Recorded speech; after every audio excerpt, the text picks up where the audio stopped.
Meeting of the Fire Resilience and Emergency Planning Committee.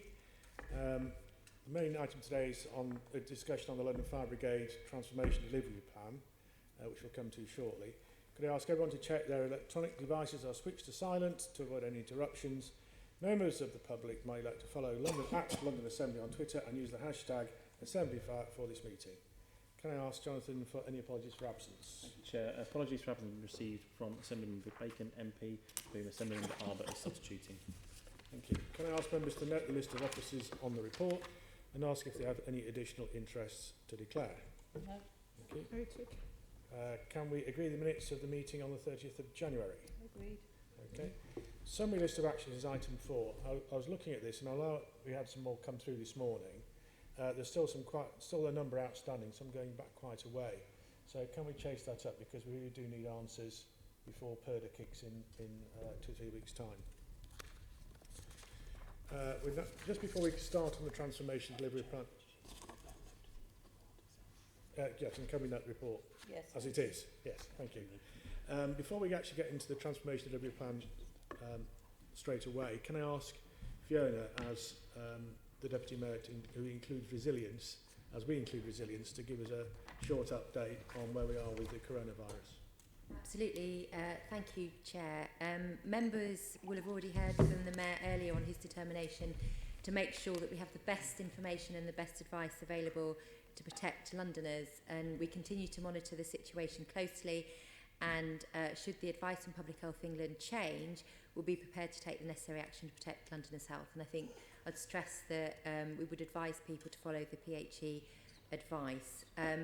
Just to reassure people that through the London Resilience Partnership, and I chair the London Resilience Forum, London does have a well-developed pandemic influenza framework, which has been adapted earlier this year to apply to the COVID-19 outbreak. As chair of the LRF, I've been overseeing a huge amount of work by many organisations within the partnership, and I've worked closely with PHE England, NHS England and Emergency Services, local authorities and the London Resilience Group.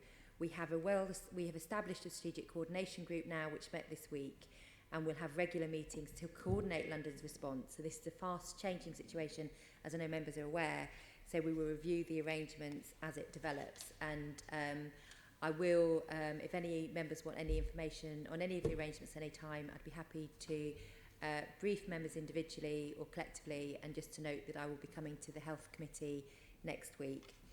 On Monday, the Mayor convened a Mayor's Advisory Group of senior officials from PHE, the NHS, the Met, the Fire Brigade, London Ambulance Service, Transport for London, local authorities and the government to make sure London is prepared.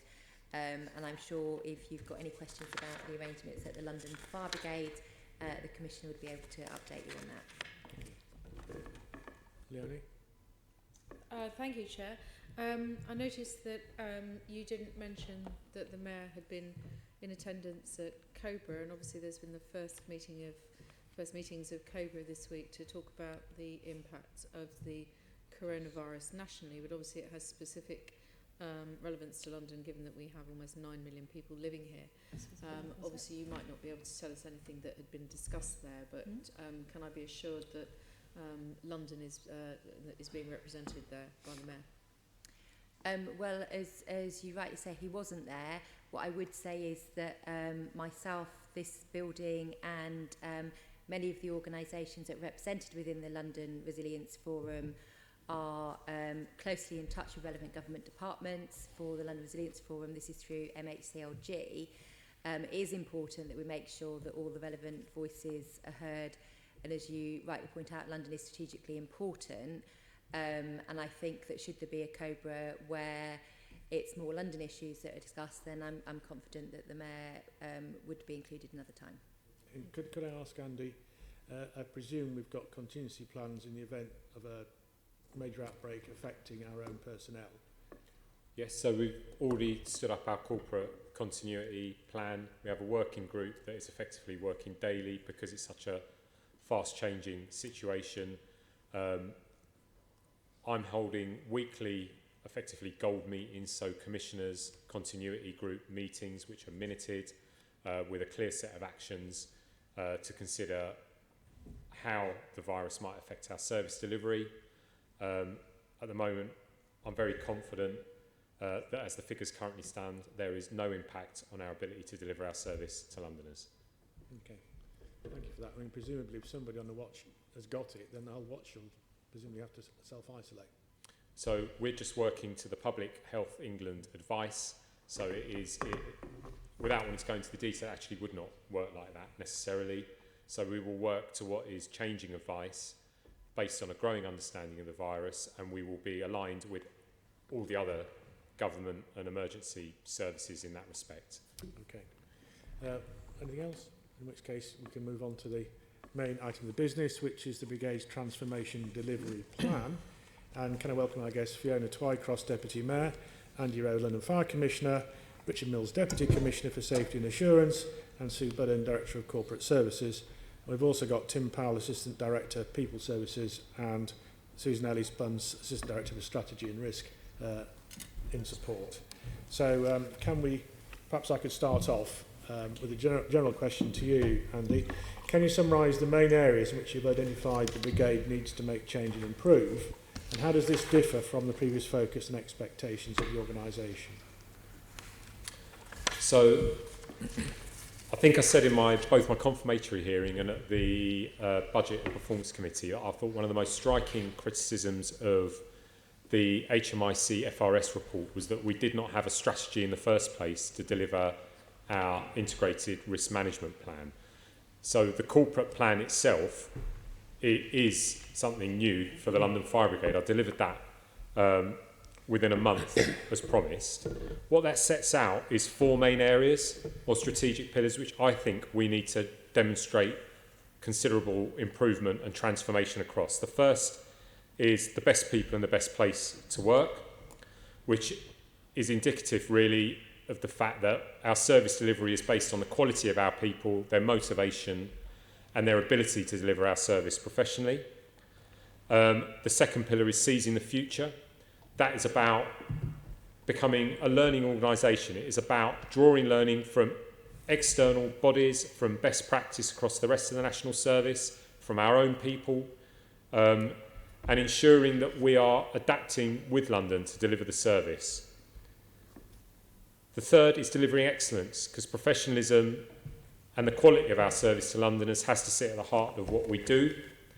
And most importantly within that, we have to demonstrate very clear accountability down to an individual level. So from firefighter to commissioner, we must be held accountable by a variety of methods, by a holistic assurance model for how we deliver and what we deliver. And then actually, because I think we had at times as an organisation become too inward facing, we have facing out. So reminding ourselves as an organisation that our sole purpose is to be trusted to serve and protect Londoners, and that therefore we must open ourselves up not only to scrutiny but actually to the people of London and all the actions that might fall from that. Those 4 pillars form the basis of our strategy. But to be frank, a strategy is only any good if it actually delivers something. And if you look into the detail of the transformation plan, you will see that, as I promised at my confirmatory hearing, there are clear deliverables with owners, with clear deadlines to deliver across those 4 pillars. So, for example, where we talk about the best people and the best place to work, I'm clear that 2 of the priorities within that, which are manifest in real delivery, are around leadership and around training. So we are bringing forward a leadership programme based on the behaviours that we think enable change at a pace. That will be delivered face to face to the entire workforce. That's written in the detail of the plan. We have recognised that so much of our training, for example, is delivered by our junior officers on fire stations, and therefore they must have the skills, the motivation, the attitude to deliver that with a standard.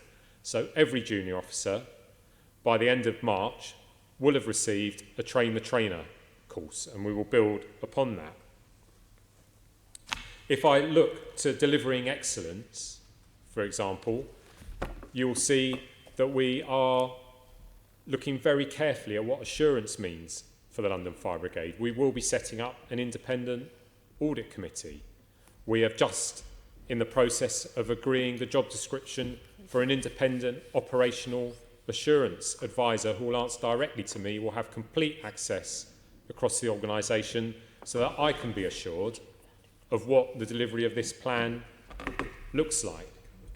And in terms of facing out, we have put clear deadlines and a more challenging programme in place around opening up fire stations, about ensuring that we have a cadet unit in every borough. So what I'm hoping is that in having read the detail of the delivery plan, you recognise that we are talking about tangible outcomes that my people, and most importantly Londoners, will experience as great improvement in service delivery. And the way I will judge this, as I said again at my confirmatory hearing and I've said in public other times, is I will judge the success of this when a Magistrates Inspectorate steps onto one of my fire stations in 18 months' time and they can ask any firefighter there whether they know about the plan, their part in either delivering it or having positively received part of it, perhaps to provide critical challenge of it. That's okay as well, but they must know about it and they must understand how that is delivering a better service to Londoners.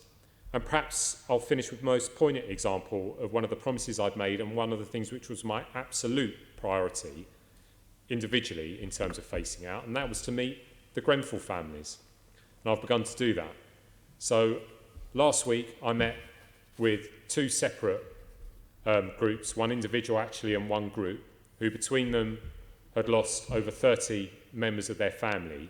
And if I ever needed a reminder of why this plan has to be real rather than something written on paper, it was to sit and look those people in the eye, faced with their pain and their trauma, but their absolute dignity, their desire to see great change in the London Fire Brigade, so that their families would stand as an example of something that should never happen to any other Londoner again.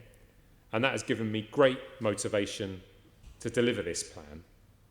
And what I can say is that is a relationship we have begun and will maintain, and I will be meeting everyone affected by that terrible incident, and we will continue to do so, and I would expect them to continue to hold me directly to account, and guided by them, we will make the opportunity to hold us to account available, whether it is to come and personally witness our training or to meet repeatedly with our subject matter experts.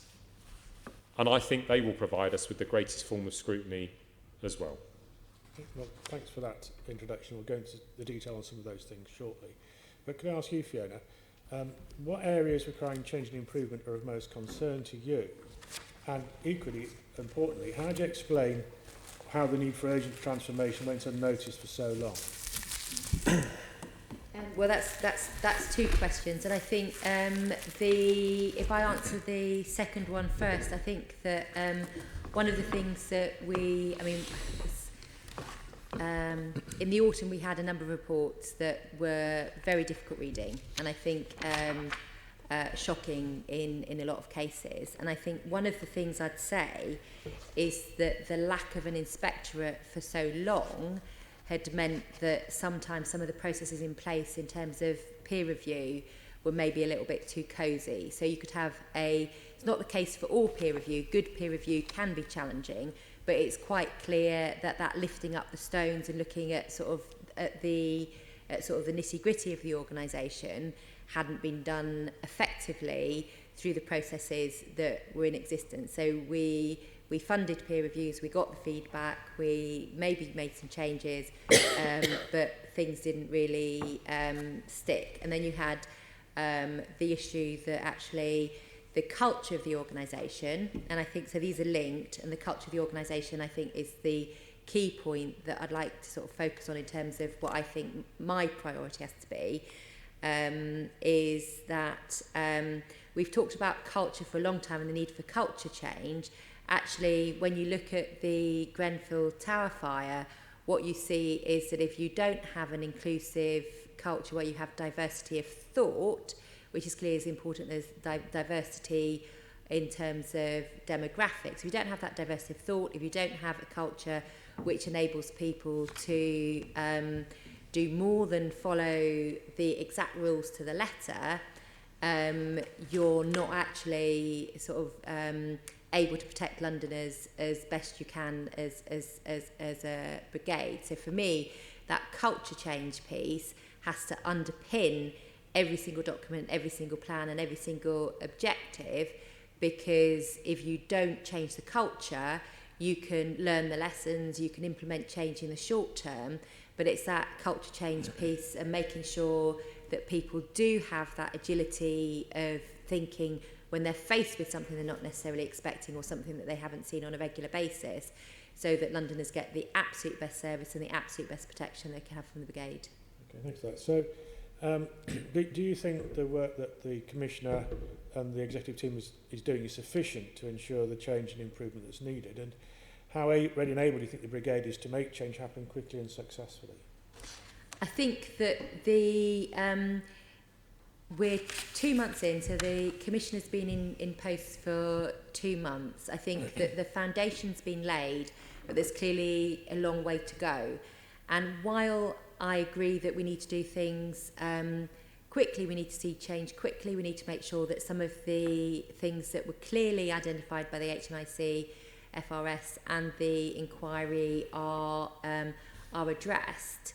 If we do them too quickly, without them actually sort of being embedded in the organisation, you risk things happening again. And I think that where we've had sort of lessons learned in the past, that sort of cultural, the approach that's been taken within the culture hasn't always meant that things have stuck. And I think I'll leave it to the Commissioner to give some of those examples in sort of further questions, but it's about making sure that we embed the change. And I think that in the short term, obviously the transformation delivery plan's been written.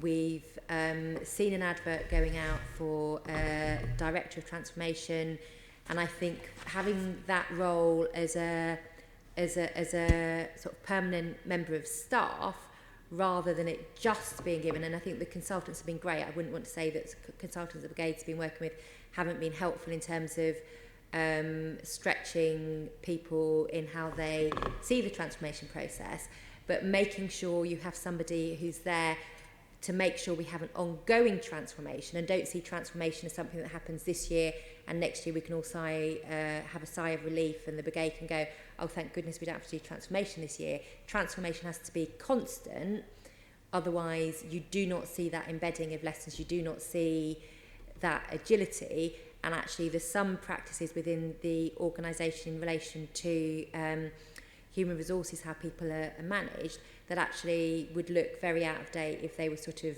put into the GLA, for example. So it's about sort of bringing the organisation into the 21st century. That's going to be challenging because you've got an organisation that doesn't necessarily have a tradition of some of the practices that we would see as routine here.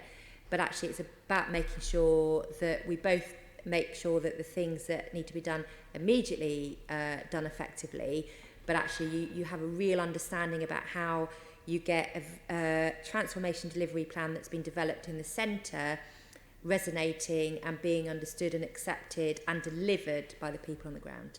Okay, thanks. So you mentioned consultants, and we know about the consultants involved in the training review last year.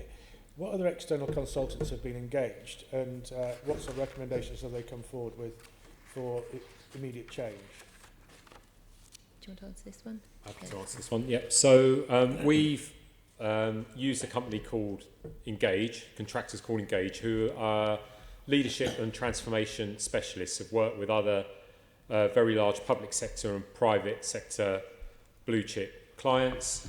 They've provided executive coaching, they've provided challenge, they've helped us think about the nature of the plan, they've provided some really robust diagnosis of some of the cultural aspects that underpin the need for change. We've used another consultant called Advanced 63 to consider the development of performance management and talent management processes. And whilst we used TfL Executive Search for my appointment, we did use Gateby Sanderson to provide psychometric testing, and actually we retained Gateby Sanderson to undertake executive search for the transformation director. Now, my experience of using those consultants is that they provided useful expertise we didn't have. But what I would like to emphasise is that one of the things we laid out very clearly as part of our key pillars in the strategy around Fit for the Future is we needed to take understanding and expertise from wherever we could. And we've been very energised in doing that. So, for example, I've met with the Commissioner of the Metropolitan Police, the head of the London Ambulance Service. We have the transformation leads for the London Ambulance Service, who bought the London Ambulance Service out of special measures, coming to talk to our heads of service group. We are considering possible secondments across the GLA group to bring different talent in. So, for example, I now have a senior advisor reporting directly to me who supports me in my office, who is seconded from LLDC, and that was facilitated through the GLA. We're looking for good talent wherever we can throughout the group, and good understanding of other organisations that have gone through change. For example, Sue, when I met with the transformation director of TfL. Now, it may well be that sometimes we don't agree necessarily with what we hear, but what we're trying to do is understand what similar organisations have done, for example, across the GLA group, when they have needed to demonstrate change, whether that's perceived as being successful or not, because I think there is learning in all of it. So we're looking across the piece wherever we can. And actually, if you look at some of our recent appointments, we have John Smith in, who is now running control. Whilst he is a fire sector officer, he came from Hertfordshire and brought a different set of experiences, have been responsible for transformation there. So I think the answer is yes, we will use consultants where appropriate, but we are keen to harness expertise and learning from wherever we can and use that to drive good transformation. Okay. Just on the transformation director, are you looking for somebody who's from the uniform side of the fire service? Are you looking more widely? No, we're looking far more widely. So if I'm just going to get the right numbers here, I think we've had 115 applications from across private and public sector, people at a very senior level with really, really interesting CVs. We're about to enter the shortlisting and long list process. Actually, I would much rather have someone from outside the fire sector, because I think that would bring a better balance to the board. And I'm really keen that we get someone who has had really credible experience of transformation in a challenging organisation, preferably from outside the fire sector. And from the list of people I've seen already, I think we're going to get that. I've been really encouraged by the results. Okay, and how much have you spent on consultants, and where's the money come from? So could I ask you to answer that one, please? Thank you. So far we've spent just short of 142,000. How much? Sorry, just short of 142,000 with Engage, 62,000 with Advanced 63, and 53,000 with Gateby Sanderson. And we've managed that from within existing budgets this year. So the total is over 200,000 pounds. Yeah. Good. I didn't know that I went along. Tony says £250,000. Is that right? I haven't added them together, but that sounds about Of that right. order. Yeah. And are the consultants still on the books, as it were? Have they done job and finish? So we've got Gateby Sanderson seeing through the transformation director appointment, and I think the final interviews for that are middle of April. April the 22nd. April the 22nd. And the performance management work, Tim may correct me, but I think we've completed that, and Engage are with us until the end of March. Okay. Could you, I'm sure you said it, Sue, but I missed which budget does it come from? You said We've it's been managed it. budgeted for, So but under what head? Well, we managed it within our overall budget. So as is usual in the Fire Brigade, we have had some underspend this year, so we've been able to manage it within the context of that. Thank you. Yes. Well, underspend is another issue, which we don't get into since the LFIPA days, I guess. Well, not the same way. Andy, what progress has been made in developing performance metrics? Because that's one of the key things that you've mentioned as being checking that all this is going through, A, on time, and B, actually delivering, and with proper objective assessment. How far have you got with that? So a lot of work's already been undertaken. I think we need almost entirely new performance metrics which focus on the quality of delivery. That is a considerable piece of work, but my understanding, that will deliver by the end of March. We will have a new set of performance metrics to start to work with. But again, just as a general point about transformation, I would echo Fiona's earlier point, which is good organisations, and I think the London Fire Brigade is a good organisation, need to transform continuously, need to drive continuous improvement, and therefore my view is the performance metrics will shift. So we will start with a set of performance metrics that make sense for us now at this current point, and as we improve, we may well need to shift that. So my view is this is a piece of work we've started, but it will not end. But I will have a new set of performance metrics by the end of March. Richard, I believe you have, do you have greater detail on that? Because you've been working with Susan Ellison Bunce, haven't you, to push that? Certainly. So the performance metrics, the aim of the metrics will be setting a new criteria that the heads of service have been working towards, so we have collective ownership and collective delivery of those. They will be aligned to the 4 pillars in the strategic plan. In addition to that, as well as regular meetings around the plan in general, which the Commissioner holds at the Commissioner's Board on a two-weekly update, we'll be reporting those metrics on a quarterly basis. We are clear that we will have them available by the end of March, which we will then present to go through the normal governance process.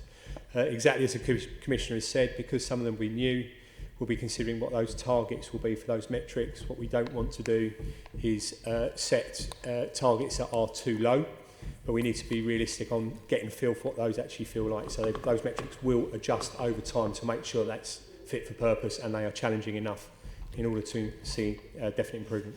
Yeah, I mean, I think it's important that the metrics go throughout the whole programme. I mean, Absolutely. I suspect part of the problem we had before was that the attendance times look okay.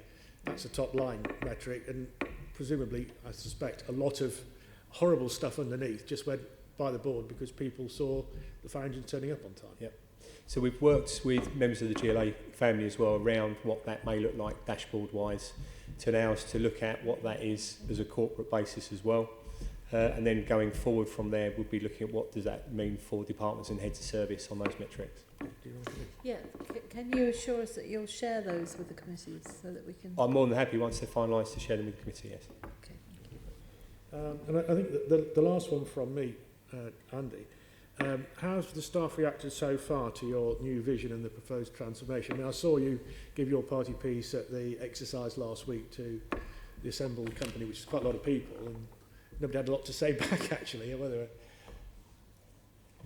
Cultural change, I think, is going to take some time, and we shouldn't be blind to the scale of the cultural change needed. I've just had the results back. I'm afraid I don't have the detail with me. We can certainly provide that post-prep of our launch. So when we launched it, I presented with a video that's gone out to all staff explaining the corporate plan in simple terms. We mandated feedback, and nil return was not acceptable, and we've had a very, very large percentage return on that. That is generally positive. People understand it. It seems relevant to them. The feedback I'm getting is that we need to better articulate it down to the most junior level. So a firefighter individually really needs to understand what this plan is. But that's why so much of our focus will be on internal communication. So my sense is that we will have to repeat this continuously to both culturally and organisationally embed it until people see this as the framework by which they deliver our service to Londoners, frankly. That will have to come over time. I think some aspects of it will be challenging to our staff. I think real change is challenging. I think if we're going to bring forward proper organisational and cultural change, people will need to feel challenged by that, and I would expect that feedback. I think it's early days at the moment to genuinely judge what the whole of the workforce thinks about it. I think the real test will be as we start to deliver on those promises within the plan, and most importantly, I think being able to give you the assurance as a scrutiny panel will be driven by the effectiveness of our own internal assurance processes or the independent audit committee. I think we really need to get out there and have a look and ask, and I think that will come over time. And actually, as always, I would make the offer to this committee to get out and sense check it, because there is nothing better than actually having independent, external parties coming in to challenge and ask. So the answer is, I think, yes, it's been well received at this point, but I'm under no illusions. That doesn't mean that I've delivered. The delivery is over the long term and it is continuous, and I expect to be judged by any number of external stakeholders actually, and would welcome that. Okay, well, and the last one from me to Fiona.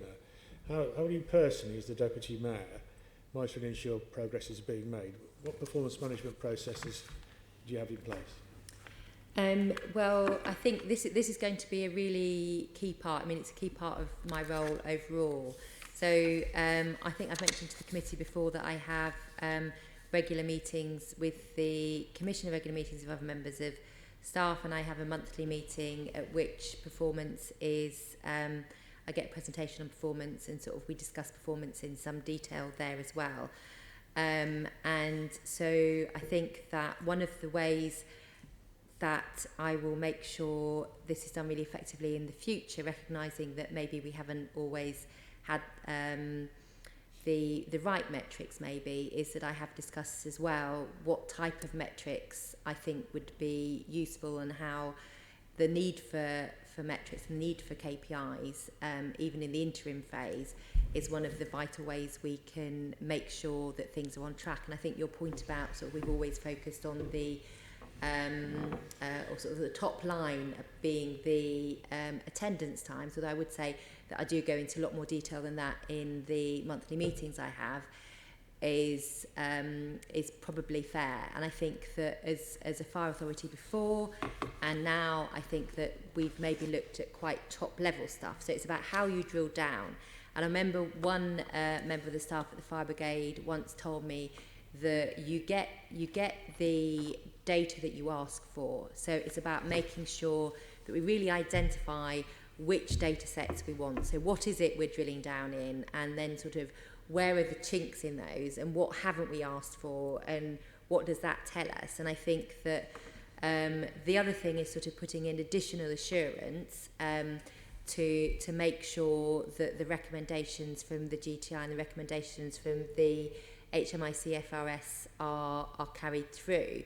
And that's where the audit panel will come in, and that's where the operation assurance will come in. And I would expect reports direct to me, as well as reports and performance in front of the committee, for the committee to get assurance, because actually setting people the task of looking at things and digging down in things and making that the focus of their work will mean that we can strengthen things overall, and then sort of use their findings as a further additional way to drill down in maybe the bits that they find that need a bit more work on. So I think that we are strengthening the assurance piece. I think that when we had the governance changes, we were all very keen to make sure that we kept things agile, that we didn't create a whole new bureaucracy. I think what we have established, and now we're sort of reviewing where we are with the governance changes, this is a good time to make sure we strengthen that and make sure that everything is really rigorous and tied down, and that nobody can be in any doubt that we're really pushing down on the performance and making sure that we see the improvements that actually Londoners deserve. Well, that's the degree of issuing. Obviously, we want to make sure that the attendance times are yeah, kept, no, are kept absolutely. good. Now, I'm not saying we don't look at that. And ultimately, Londoners want to know that the fire engines turn up when they call them, and I think that the attendance times are among the best, if not the best in the country. So that it's not that we sort of ditch all those metrics, but it's about how you make sure that those stones are lifted in between times. So we're not just waiting for the next HMI report, that we're actually making sure things are addressed in the meantime. Have we got a date when the HMI are going to come back? We think they're coming back in 18 months' time. But I would say that I think the engagement with the inspectorate has stepped up quite a lot, and making sure that because the document itself, they're not particularly long reports, so actually it's been really helpful for myself, for the Commission and other staff to sit down with Matt Parr and others, to just talk through what it is they meant by particular statements and get a better understanding of how we could then address them. Yeah, well, we certainly had a good session with Matt Parr as well. Susan. Fiona, you and I have had discussions on this. We were both horrified by the report and genuinely both of us horrified by this. Do you think that we were horrified at the figures we're seeing because the senior management didn't know them themselves and weren't asking the questions?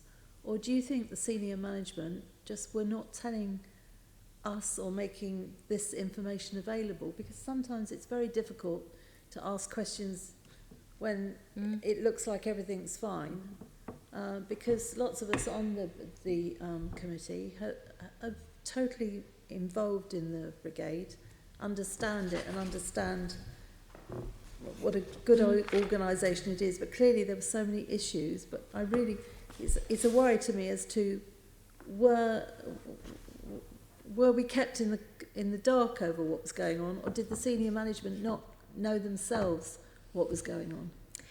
I can't read the minds of the then senior management team.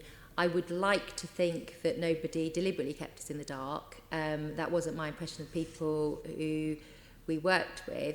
I think it goes back to that cultural piece, really, that the systemic failings of the brigade in terms of going through the whole organisation. So maybe the fact that we didn't get information on some of these things was because it didn't occur to anybody that it was things that we should see. I genuinely don't get the sense that anybody was deliberately hiding it, but I think it's that cultural piece about the institutional failings that just goes through the whole thing. Either way, just follow that up a moment. Andy and Richard, did the HMI report come as a surprise to you? No. In some of the language, I mean, I think this repeats really what I said at my confirmatory hearing, what I've said subsequently, is I think I recognise and I accept the recommendations. That's after the event. It is. Do I recognise what they said in the cold light of day? Yes. Do all of my colleagues always want to hear that? No. I think what happened was that as a sector nationally, because this is not just a London issue, as a sector nationally, we weren't subject to the rigour of inspection in the same way that health has been for many years, nor education, nor policing, and therefore we had become too comfortable with our own performance. And actually, I think it speaks to the whole point that this committee has made repeatedly, that expert external scrutiny is actually required in organisations of our kind to drive good performance. It's part of the picture. And that's why the inspectorate was brought back into place. And I welcome it. I find it to be a liberating thing to have those people come and look at us at an organisation, because I think you need that sometimes if you've become... I think there are so many factors as to why that occurred. So the industrial relations climate, the deprofessionalisation of the entire national service from my point of view. I think there are lots of factors that have led people perhaps to believe we were better than we were. But actually I think there were officers like myself, and I can't speak for Richard, but I certainly know, coming fairly quickly through the organisation for the fire service, that many of the things that were reflected in the report I had recognised as a junior officer, within my own environment, tried to address. Sometimes it's only when you get into a position of real authority as commissioner or as director, you can generally drive what is big systemic change needed to address those things. Okay, Richard and Sue, was it a surprise to you? Sue? So I think Andy's point about the way it was expressed to us. So I think when we were going through the inspectorate and engaging with it, there were things that we knew. So if you take the point about relying on reserves to balance the budget and the plan around that, we knew that that was our plan, and but the HMI reflects it back to us far more starkly than maybe we saw that ourselves. So what the HMI report done is given an impetus around things. So similarly around the comments it makes around the people bit of what we do in terms of performance management and leadership. We knew we had plans in place towards that, but the HMI didn't understandably didn't choose to express that as that they acknowledged we have a plan. They expressed it as you need to get on and deliver this. And so I think it was the expression rather than we could see the points they were making, and it's given us the impetus to think actually we need to see these things through.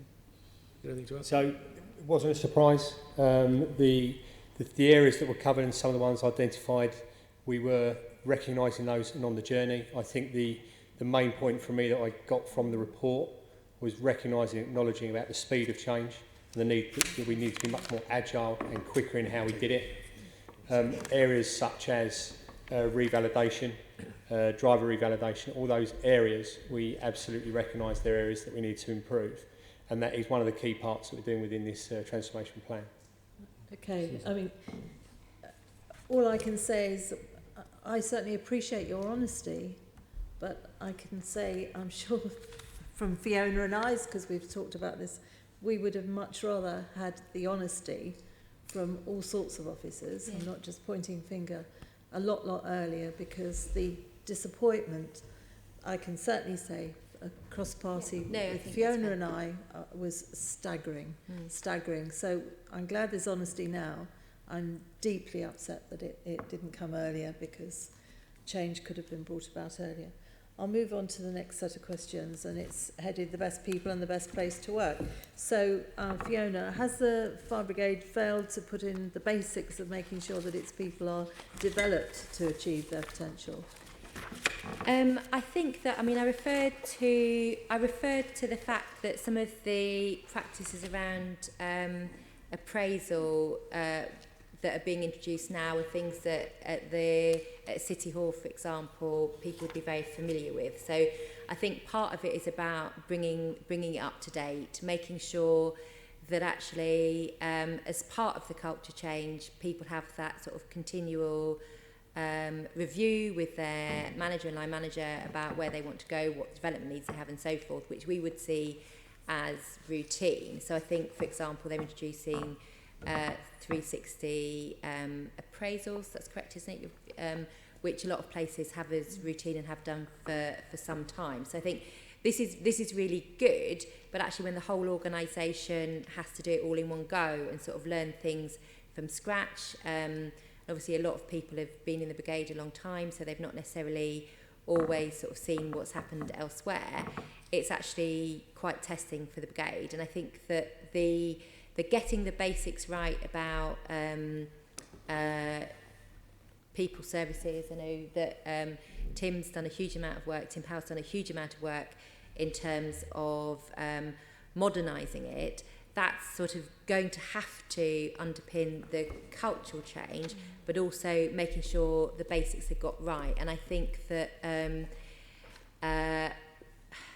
however you look at it, it has to be done now. I think that it's a shame it didn't happen sooner, because there's been potentially missed opportunities. And going back to how people feel about things on fire stations, I know the Commissioner's already spoken about it. Obviously, you'll know that I go on visits to fire stations as well.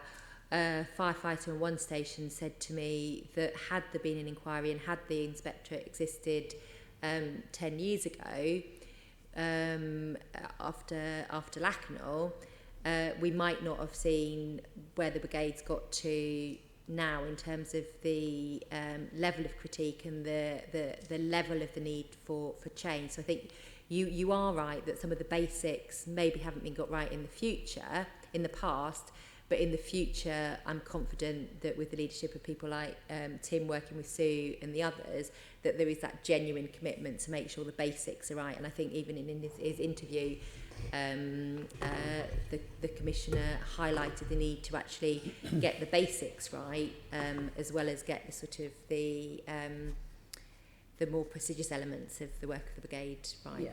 So you're absolutely confirming you're happy with people at senior level driving the change, going down the levels, if you like. Yeah, I think so. I mean, it is challenging, and I think that's why there will be a transformation director brought in, because this is something that no fire brigade in the country has achieved successfully, that cultural piece. There's been a number of reports over the years. So you had the Ken Knight review, you had the You've had the Bain the review. Thomas review.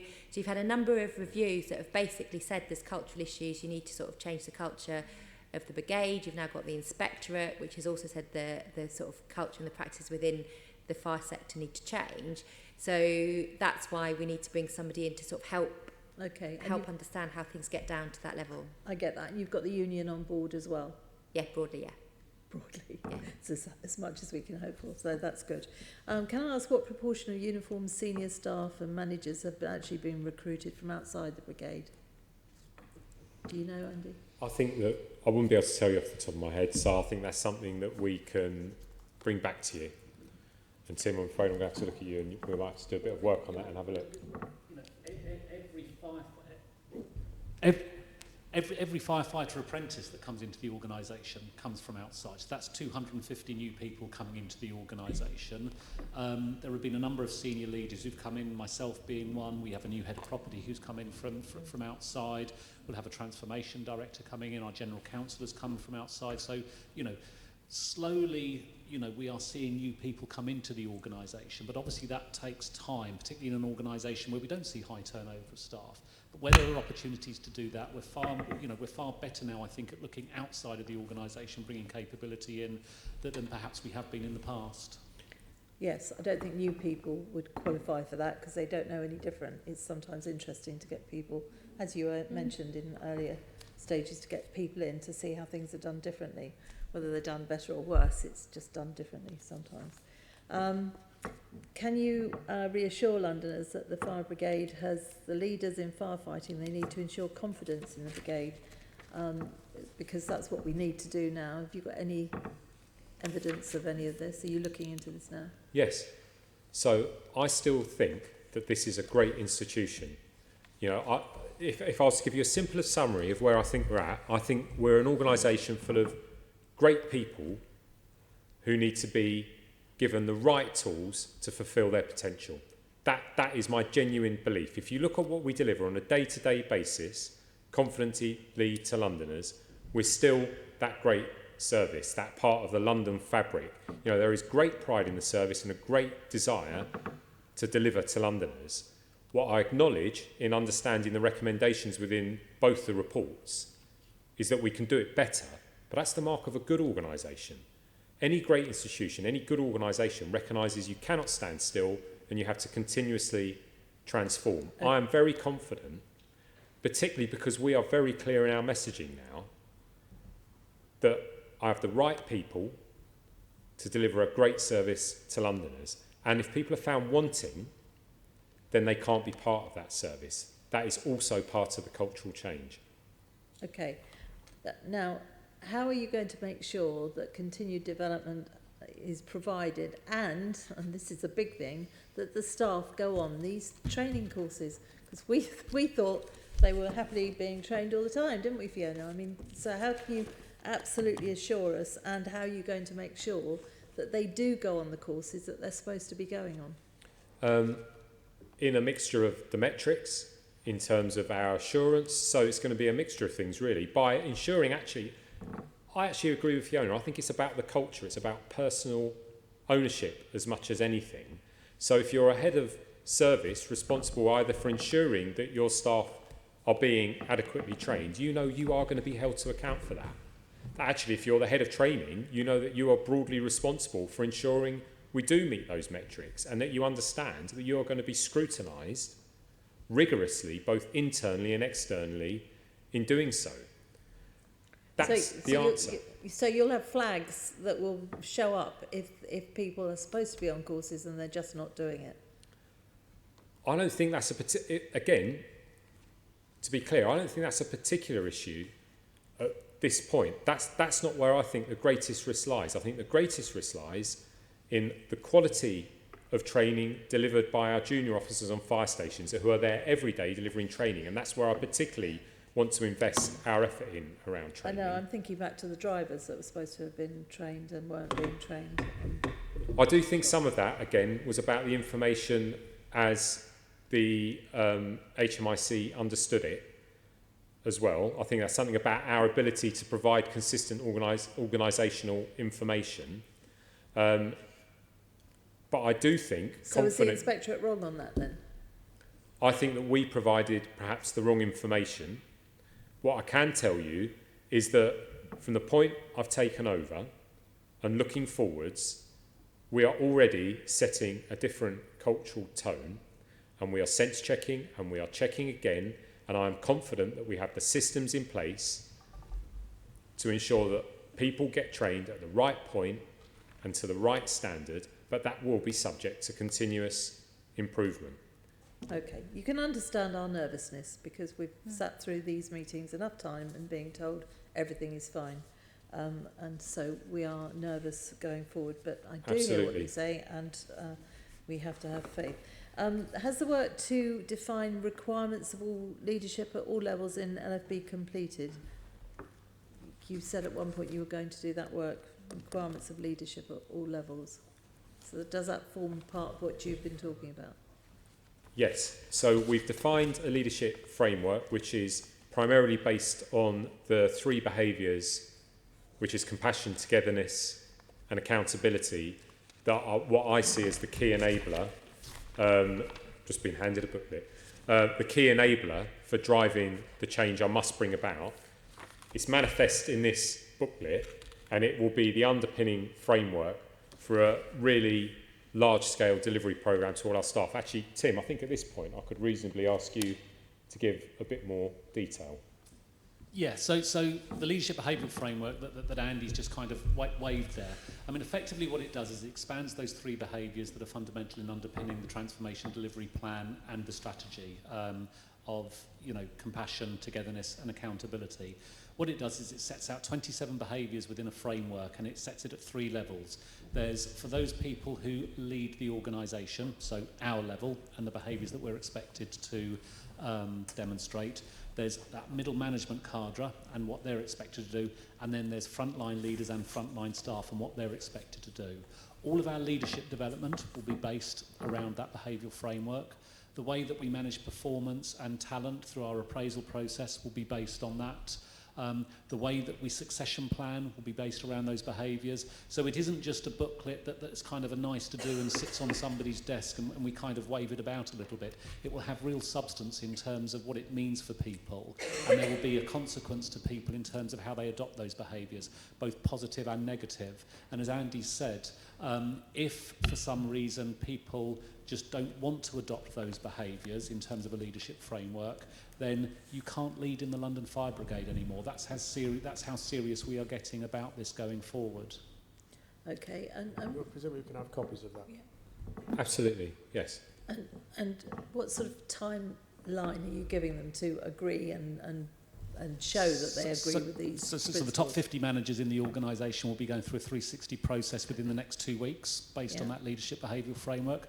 That will inform a performance and development discussion that they will all have, predominantly actually with Richard, Andy and Sue, in terms of their current performance, how they're performing, how they're behaving, but also starting to talk about career aspirations, so we get succession planning right at the top level of the organisation. There'll then be a cascade process to middle management and then a cascade process to frontline management. All of that will take time. We haven't got capacity to do 5,500 staff now, but we're looking at doing the top 50 leaders now in the next 2 months, cascade to middle management by the autumn, and then frontline by the end of the year.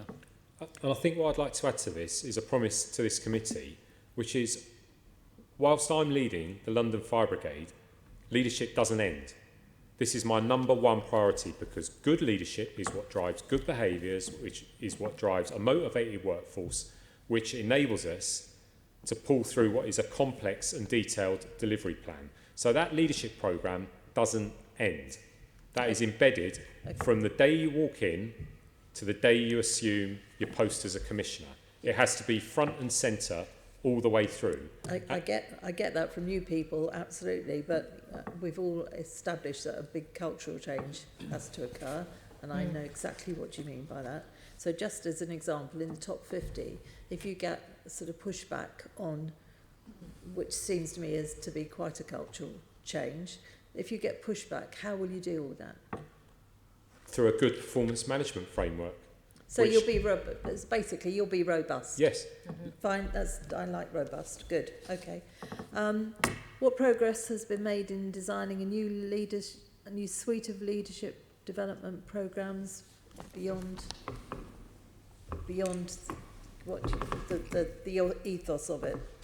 Beyond the framework. Yeah. So detailed work's been done. I know that Tim's unit, which drives that, has a series of interventions planned for each level of manager, and as Tim has explained, that will be cascaded over time through the organisation, but with clearly centrally held responsibility for good facilitation. So I'm also clear, because I've been subject to this in the London Fire Brigade, I've been subject to a previous version of leadership cascaded through managers that didn't necessarily believe it nor have the skills to deliver it with enthusiasm and energy. So there is going to be a really centrally directed piece of work around that, identifying people who are credible champions to help our leaders at every level deliver that message to the workforce. But I'm afraid to drive that cultural change will take time and will require repetition, and will require people to understand that leadership is not an abstract, but leads to real service delivery improvement. So the answer is yes, we do have designed packages for every level of leader, and they will be rolled out. Okay, and be finished within the year, you hope? Tim, what is the programme exactly? So Yeah, certainly everybody will have been through their initial analysis around the behavioural framework by the time we're sat here this time next year. And as a result of that, everybody will have an individual development plan. Some of that will drive individual responsibility for leadership development. But based on our 360 results, we'll also be able to look at where there is a requirement in terms of collective development. And we are already looking at designing those development interventions now to, in order to meet those. Okay, so obviously you've got new performance management processes and they've all been agreed with both staff and unions? We're in the process of doing that now. I'm expecting them to go live in April. It's very important to me that we do. We have to start the new reporting year with a new framework. But again, it will take time to embed properly, because I think it is a change from where we were. And I'm not seeking to use the past to justify the future, but you should understand that currently 4,300 of my staff, the majority of my staff, do not have an annual appraisal, are not subject to a performance management conversation. So we are talking about driving forward change across the whole organisation effectively. I think we all understand just how difficult it's going to be and how taxing. But I mean, obviously, if you've got the union on side as you go along, it will make things a lot easier than if you do not have their agreement, especially if you're going to put in new performance management. We have sat down with the Fire Brigade Union in particular, explained the plan. We have their broad support. You would expect them to have questions and challenge around the detail. They are another part of the scrutiny that will hold us to account, actually. But they certainly support the notion of ensuring all of our staff are given the courtesy of being told how they are doing, where they can improve, or where they're doing really well. So I don't anticipate there being an obstacle to that being in place in time for the new reporting year. Can I say in relation to the union, so I appreciate you've got a lot of questions to get through, that I've had conversations with all the trade unions since Christmas, and one of the things that's come through quite strongly is actually a reasonable amount of support for systemising things, because obviously systemised performance appraisal systems means that things feel fairer. So one of the accusations that I thought was most concerning in the HMIC FRS report was about sort of the indication that it wasn't transparent how people got promoted. And actually the FRS unions raised it specifically with me as something that was really positive, but just said that what they wanted to see, and obviously what we want to see as well, is that it was done properly and carried through effectively. So I think that there will be support if people see it as something that's fair. One of the challenges is that in the past, performance appraisals only really done when there's been a problem. So it's sort of getting that change and getting people to understand. Everybody wants things to be fair. Yeah, everybody wants things to be fair. That's right and proper. Yeah. Okay, I must move on. Your transformation plan says that diversity and inclusion is at the centre of what the NFB does to enable it to deliver an effective service. However, Her Majesty's Inspectorate found that the Brigade needs to improve the way it ensures fairness and promotes diversity.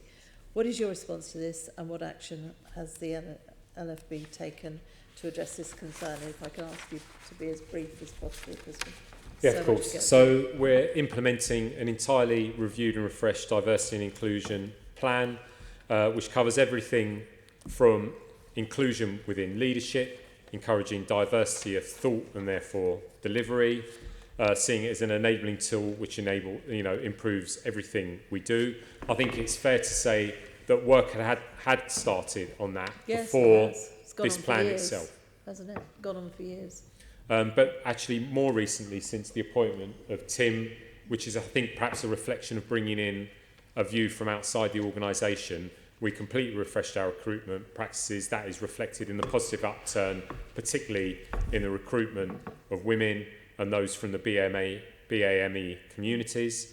I'm clear that you cannot serve London unless diversity and inclusion is the centre of what we do. Yeah, we've always said exactly. So can you tell me how this inclusion strategy differs from the 2016 one that was approved by LFIPA?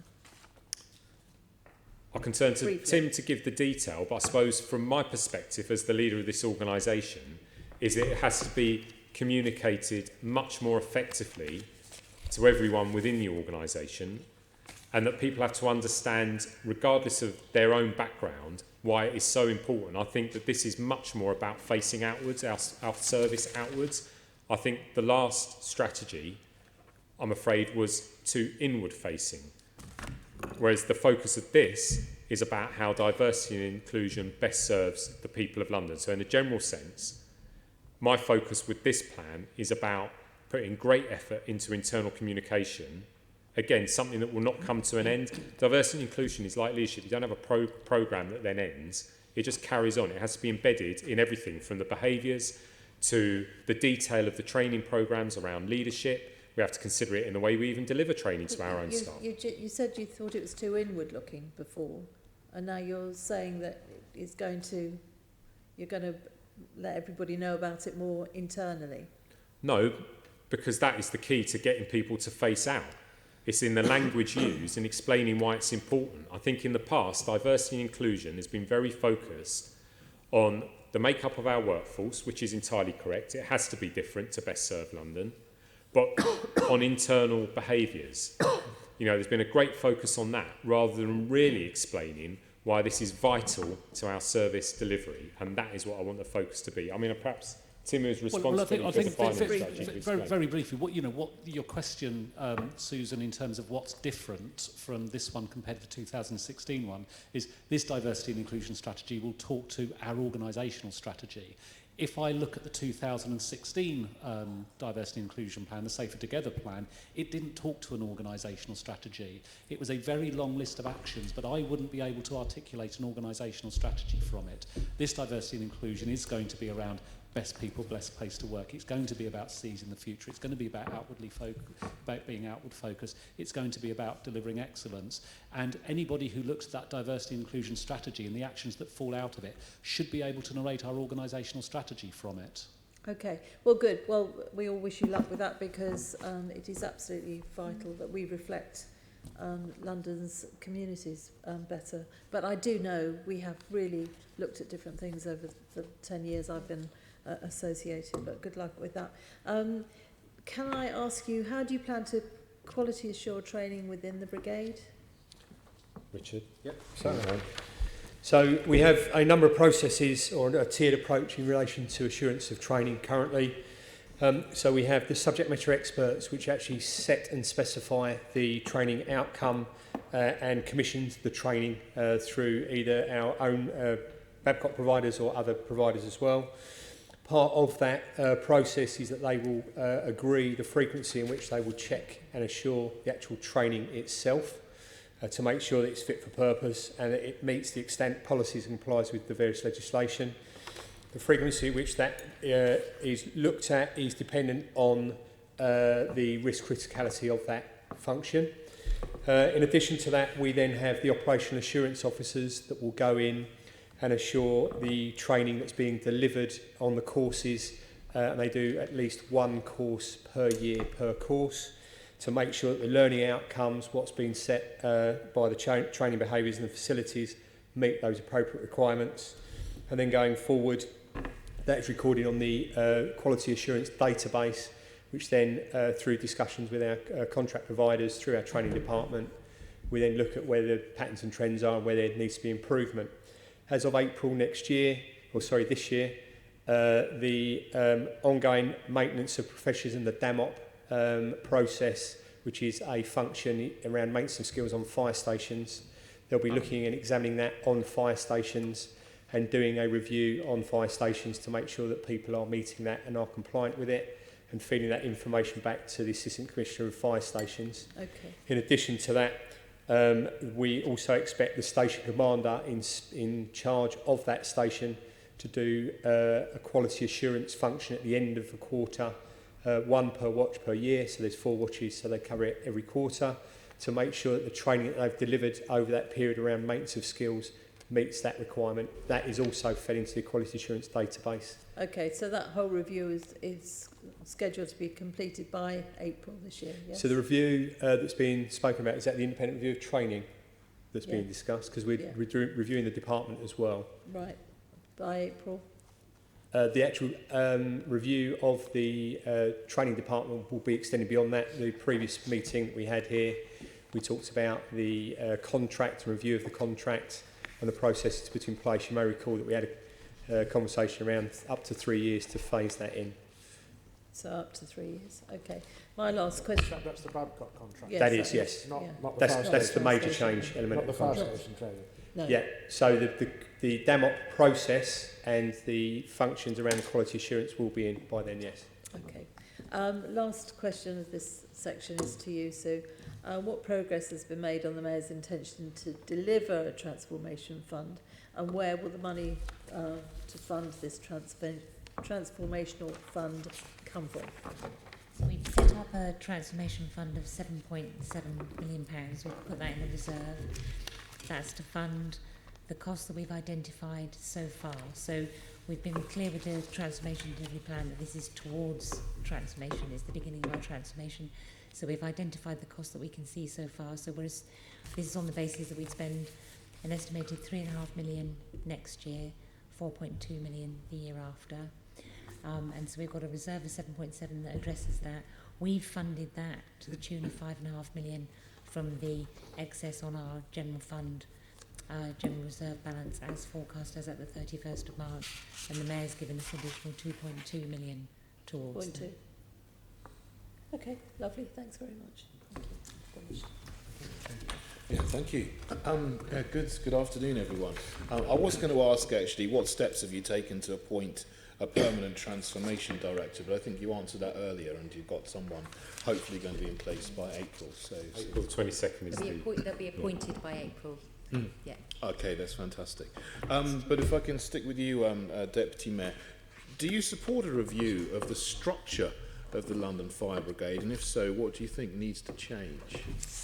I wouldn't want to prejudge the outcome of any review, but I think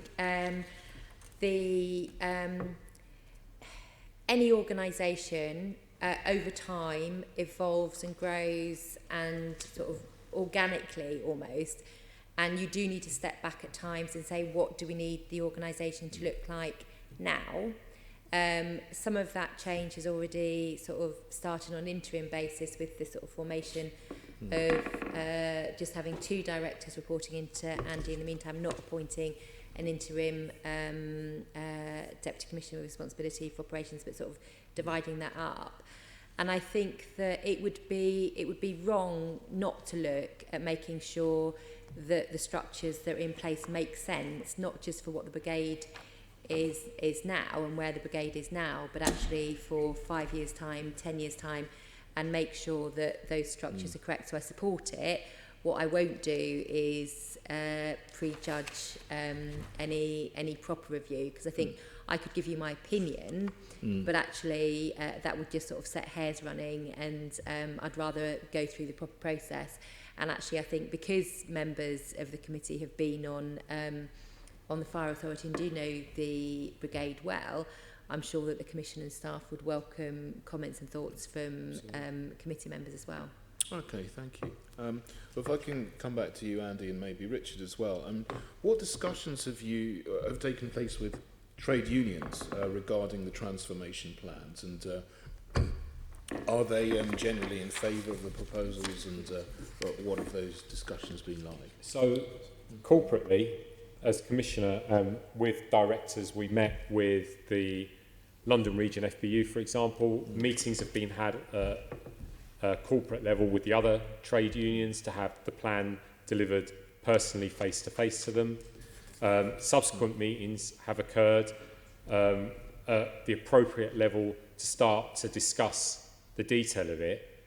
The feedback I've had so far is broadly positive, but with some challenge, as you would expect, around the detail, and which I welcome. I wonder, Richard, if you have more around the detail, whether that would be better answered by Susan, actually, who has responsibility for the plan in the sense of the organisation and holding it. Susan? So engagement with the representative bodies. Right, sorry. Yes, so we are working with the representative bodies to ensure that they're involved in the development of this plan as it goes forward. So we're meeting with them monthly. This plan is being developed into the basis for our next IRMP, our next Integrated Risk Management Plan, and it's important for us this time, as it always is, that we involve the unions appropriately in the development of our thinking. So we are making sure that we do that. Okay, thanks. Have you developed an industrial relations strategy? So Tim is responsible for working with myself and the other directors in terms of defining what that looks like and what we would like as an outcome, because all of this, the corporate plan as a whole, must be focused on what it delivers for Londoners. So the industrial relations strategy is no different from that. It's seeking to work in partnership with representative bodies to deliver the best service we can to Londoners, because I think we have many shared interests with those representative bodies. They are often, representative of people working for us on behalf of Londoners, and therefore we quite often have a shared aim, and I think that's something that will develop, and we're talking about that internally now.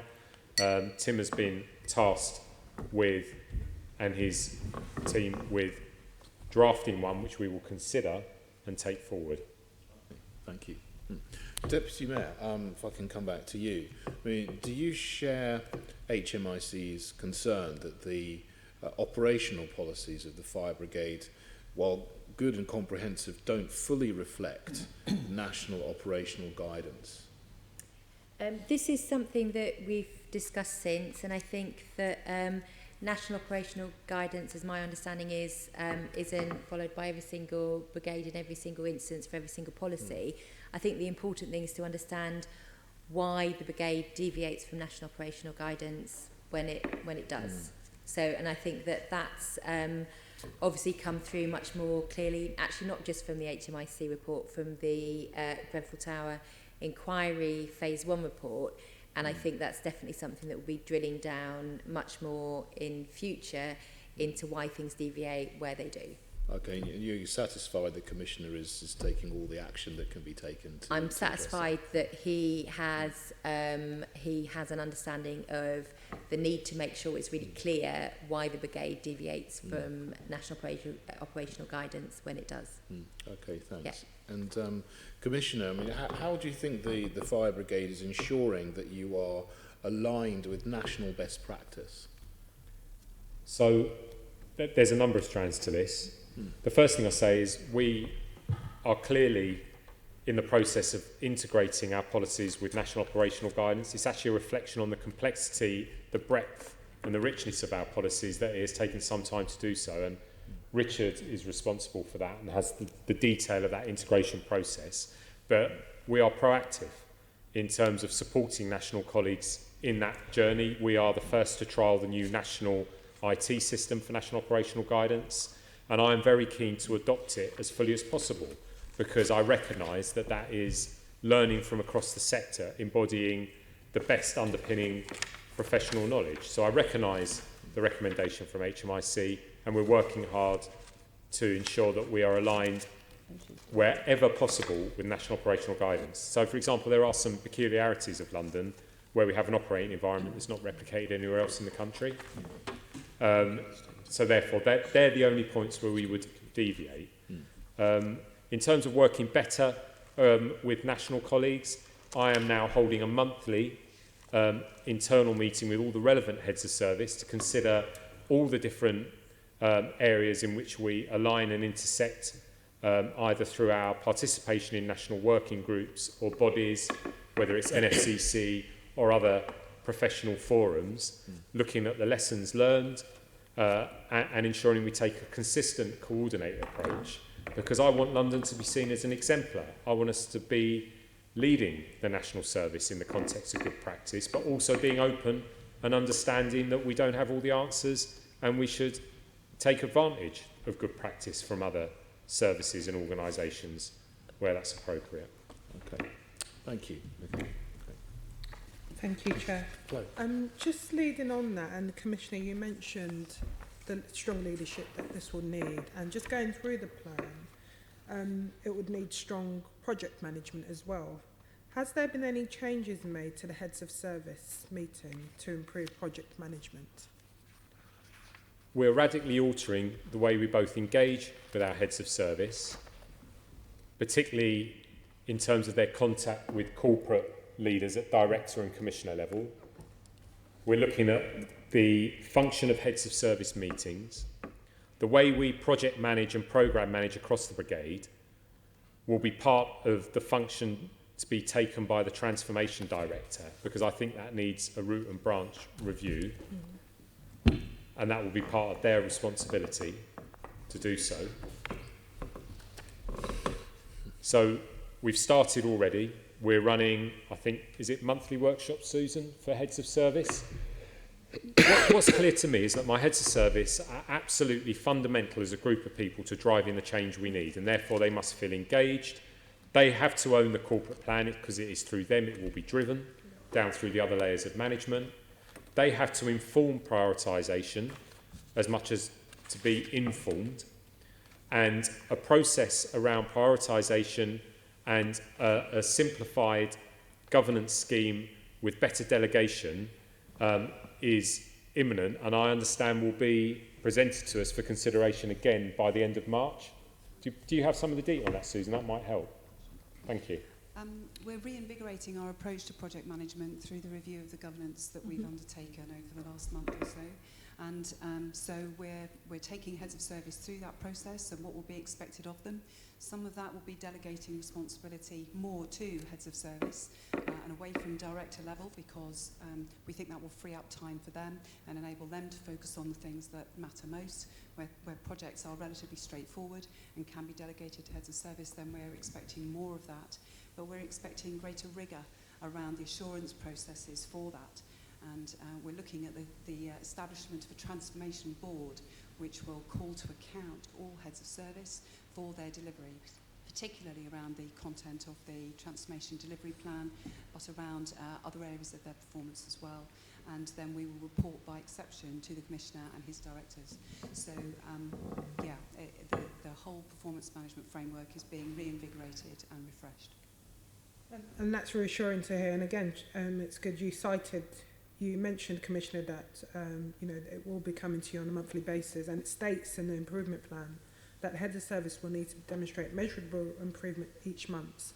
In terms of the reports that then go to you, Commissioner, and your management team, will these outcomes be published, and will they be either in private or otherwise? So in terms of making sure there is that due diligence and that checks and balance going through. Yes, I'm clear that we should be open to scrutiny at every level. So I'm interested in opening us up to that scrutiny. So the answer is yes. Okay. The delivery of those projects, those major parts of the change programme, must be public so that we can be held to account. Great, no, that's helpful. Deputy Mayor, you remember that there was suggestions of an independent audit committee. Has there been any progress in establishing that, and how is City Hall helping? I think so. There has been progress. We haven't set one up. There hasn't been one set up yet, but I understand that we're hoping it will be in place by June. I think where City Hall has come in is in terms of looking at how this works across all the functional bodies and across the GLA, and also effectively basically supporting the setting up of a committee. As you'll appreciate, there is a cost to that, but I think that people recognise that actually it's a cost worth paying if we're going to make sure that those stones are sort of looked under in between the times we have the inspections, and sort of to back up any sort of assurance that I get through my formal and informal meetings and the reports that come to me on a formal and regular basis. So I think that what we'd like the audit committee to do is, it can't just be a tick box audit committee. It has to actually be made up of people who have the skills and the expertise. That doesn't mean necessarily that they're from the sector. I think the sort of qualities of a good audit committee are basically that ability to drill down, to test performance, to ask for those right reports and the right things to be audited. And actually, we want that process to be very transparent, which is why in our discussions with the brigade, we've made it clear that we would expect, where we get the job description for the chair of the audit committee, for that chair for there to be an anticipation that that individual would be also expected to come to this committee to answer members' questions about how that committee is functioning, and actually drill down to make sure that that assurance piece is also working. And I was going to come to ask you on that, in terms of what relation do you see that independent committee would have to our committee here on FRAC? I think the chair of that committee should be also held to account by the committee in terms of being expected to come and answer questions by the committee. No, and that's good. So we'll wait to hear further progress on that committee then. Just one final point from me to you, Deputy Mayor. Again, recently you'll know that the Scottish Fire and Rescue Services, the employees rejecting the recent pay deal put to them by the employer.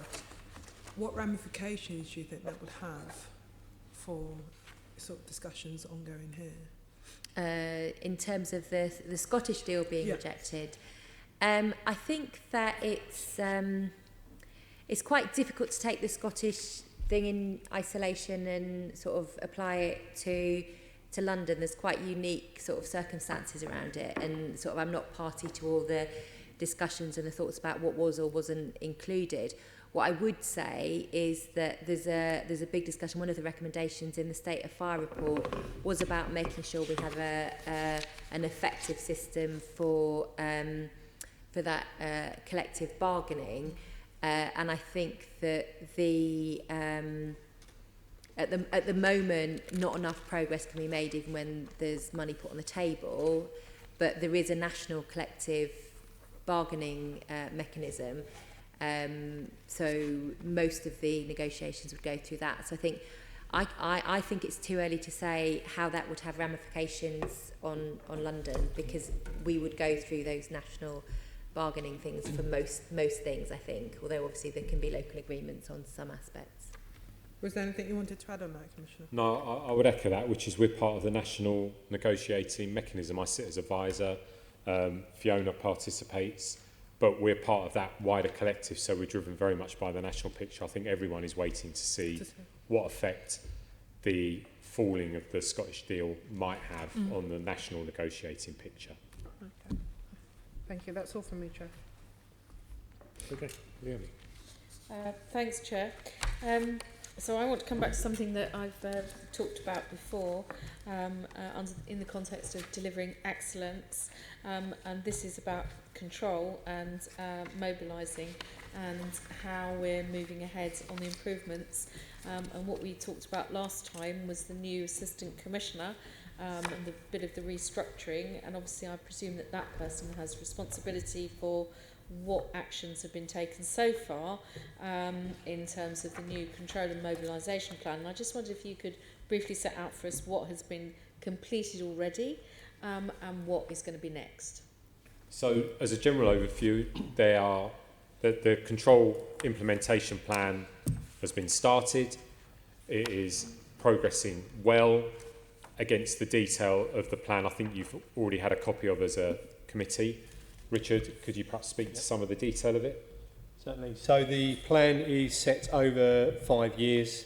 It's a holistic plan designed to not only deal with the areas that have been identified with Grenfell, but also about setting the control of and mobilising function for the future of the 21st century.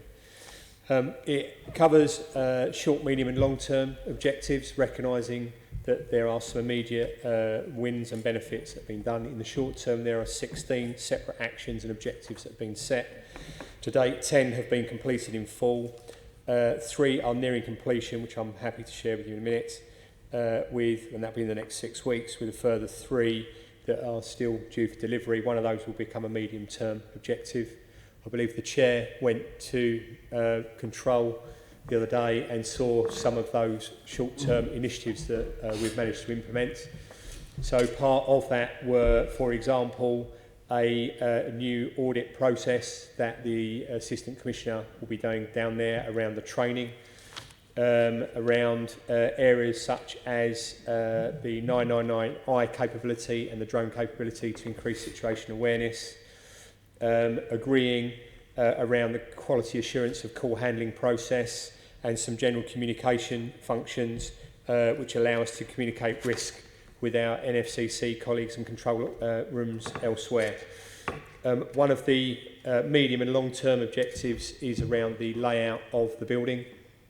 That is about having the control officers being supported more effectively when they are in the control room by their supervisory management.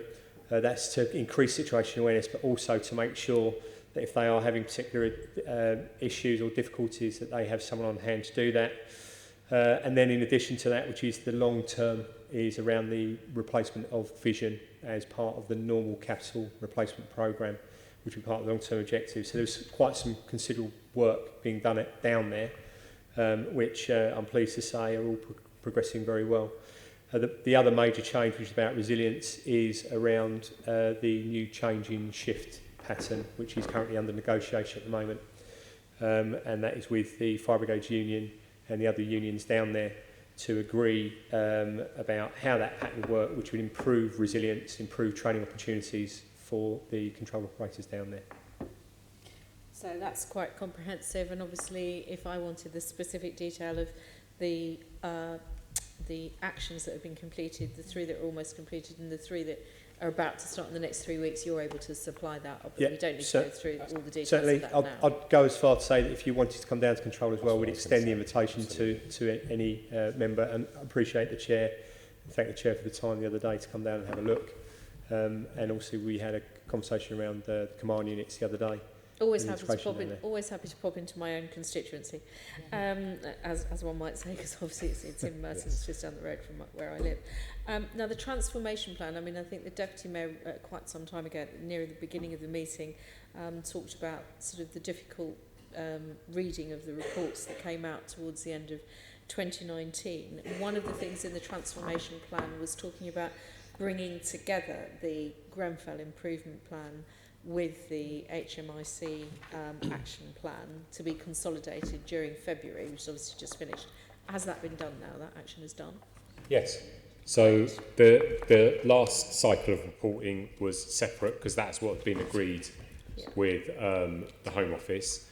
But the next set of reporting in March will be on the basis of a consolidated report that combines both the HMIC, FRS recommendations and required actions and the Grenfell Tower Inquiry Phase 1 report recommendations and actions. Okay, because obviously that makes sense, I think, just to bring all of the different... And that will be mirrored in the reporting we provide to City Hall monthly as well. So everyone will be getting the same reporting.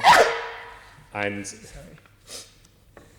actually yesterday I met Joy Smith, from Her Majesty's Inspectorate, and they will also be provided with a copy at the same time.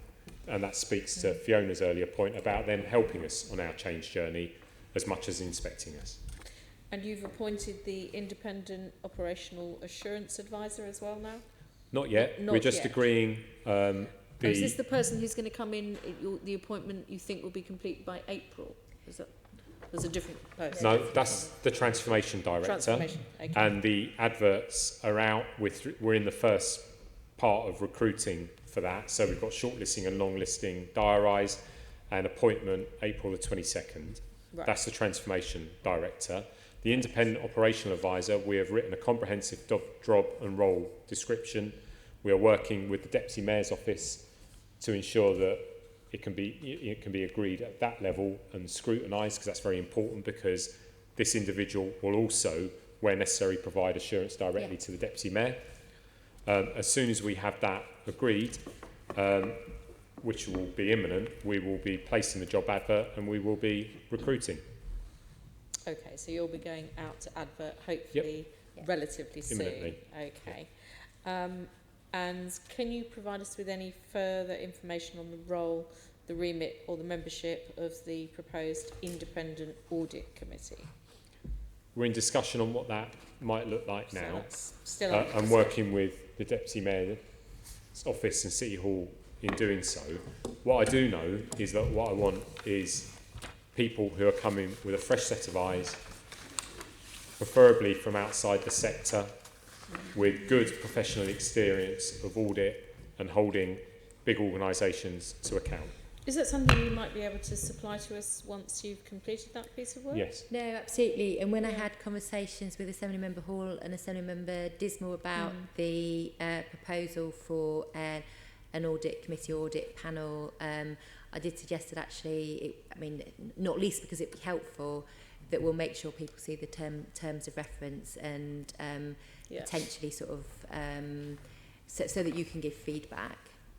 I think that would be helpful, because I think there's a number of people around the table who've been involved obviously in this committee since it was set up, but also several who were involved in LFIPA for some time before that. It's also because this committee will be partly to make sure that we get assurance that we don't have the gaps in information going forward. I think that you'll probably have views on what you would have wanted to see in place, and I think that it would actually be hugely beneficial all round, I think, just to get many pairs of eyes on the terms of reference and the sort of the way forward, so that the committee can get assurance on this as well. Great. Well, we look forward to getting that then.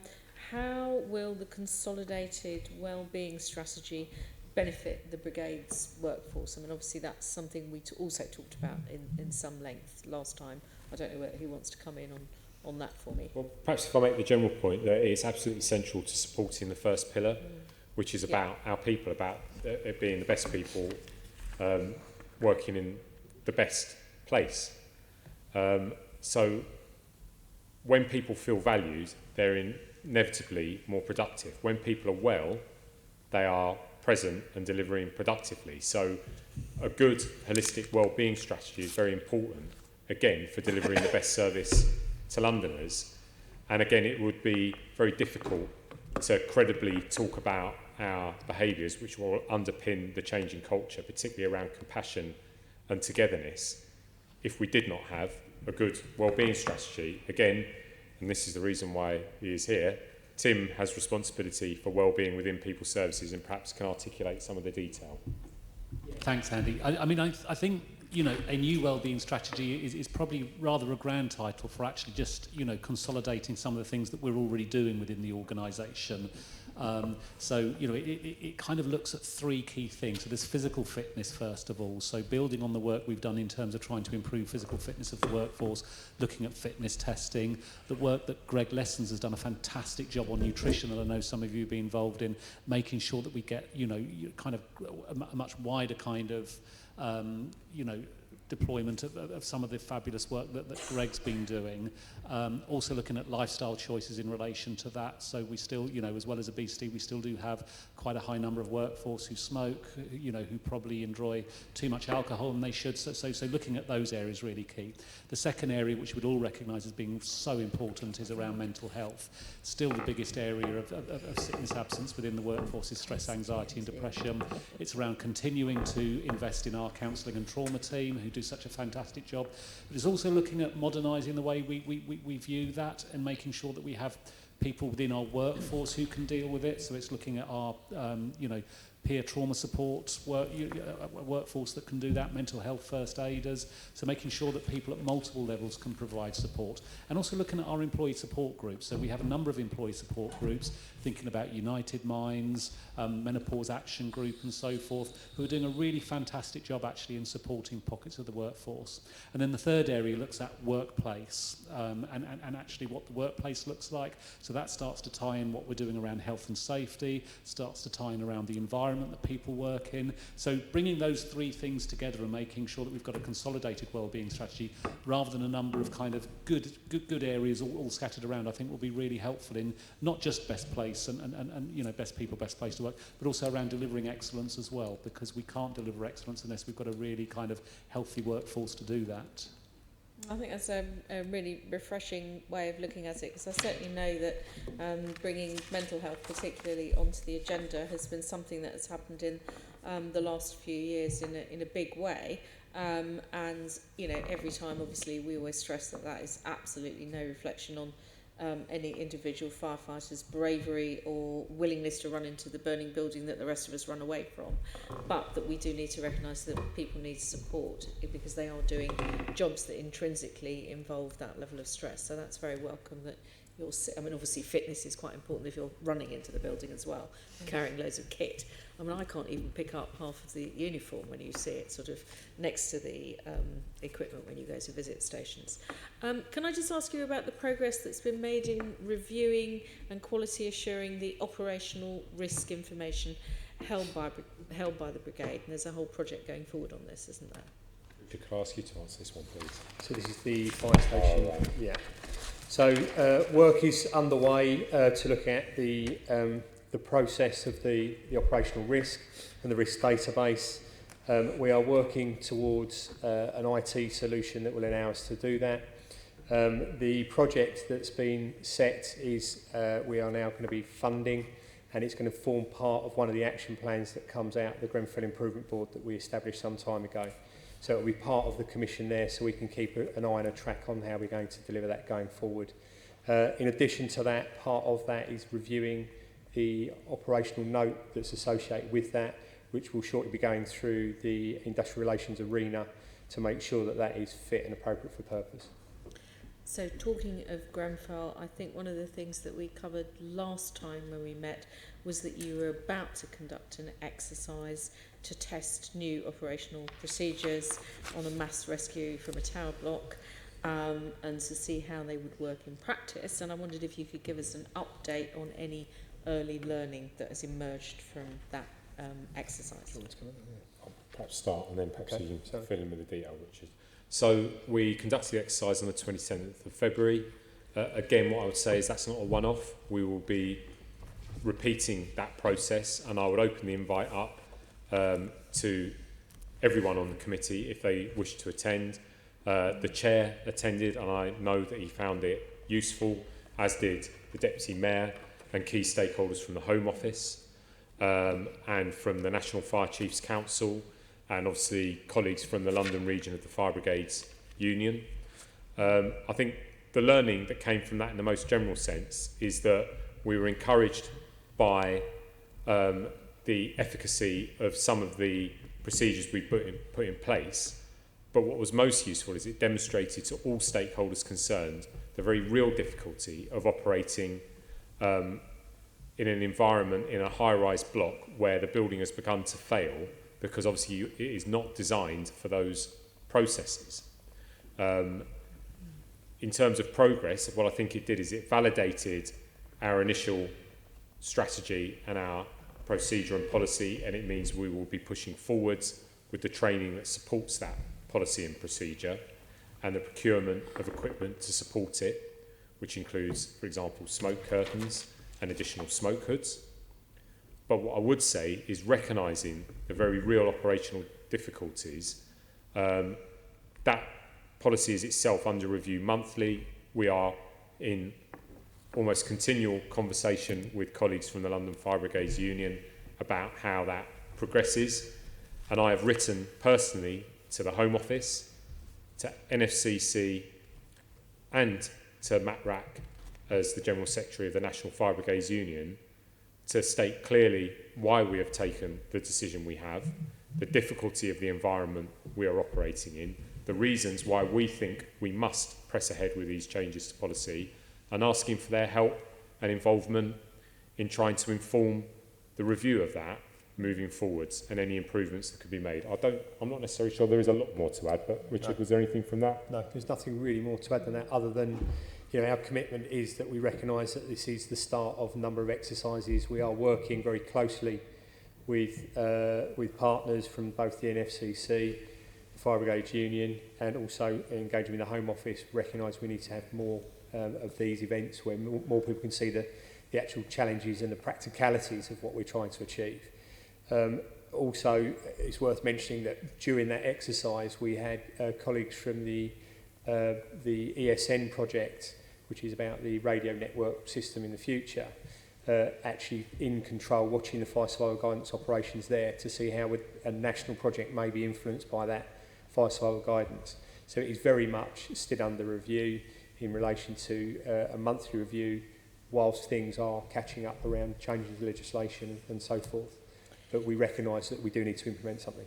Sure. Certainly, from what I saw, you would certainly appreciate the significant difficulties. You're only evacuating then, was it, a dozen flats with fire cadets, not the normal inhabitants that you would find. And that's in relatively sterile environment without smoke, heat, and night it certainly time. brought home how crowded it was, how narrow the stairs were, and I think he might have done some more big good to go and have a look himself. We should invite him. Well, that is part of the plan. We are going to invite all relevant stakeholders to see that, because we found it tremendously useful, and I think actually, for example, the Home Office found it enormously useful and are considering whether they can perhaps bring the relevant minister and permanent secretaries to subsequent exercises so they can see the very real operational challenges that exist in the built environment that will not be mitigated until full remediation actually of those buildings that might fail is concluded. A single staircase filled with smoke, just a few minutes to get out. I'm still not buying it personally. You were also talking last time about looking at the review of a whole list of policy notes. 6C3 on the high-rise firefighting, 800 the management of operational risk information, 790 the fire survival guidance calls, and 539 emergency call management. Is the review of those completely on track? Is it finished of any of them as yet? Yes. So policy note 633, which is high rise, is obviously manifest in the exercise. That same exercise was the first practical validation of the revised fire survival guidance policy, and perhaps you can give me the detail of the call handling, but my understanding is that is complete as well. So yes, the fire survival guidance area that's been put in place, that will go through the machinery. Now we've actually done that proof of concept and practiced it as part of that exercise. The call handling elements, that's part of the short-term aims that have been put in place by Jonathan Smith. I'll provide a written response and assurance on that for you when I provide that response. So we're in a good place. We've either finished the review of them, or the review is now in train. It's actually all. I have to say, from my visit to Control, I was very surprised to see that they're still operating under the old stay put guidance without any change. That was rather concerning. Do you want to stay put? Yeah. So stay put is a NFCC national principle, and there's a working group being chaired by the Home Office, and they had their first meeting in December. We have had conversations about the need or desire for London Fire Brigade to be part of that, around looking at the stay put principle going forward.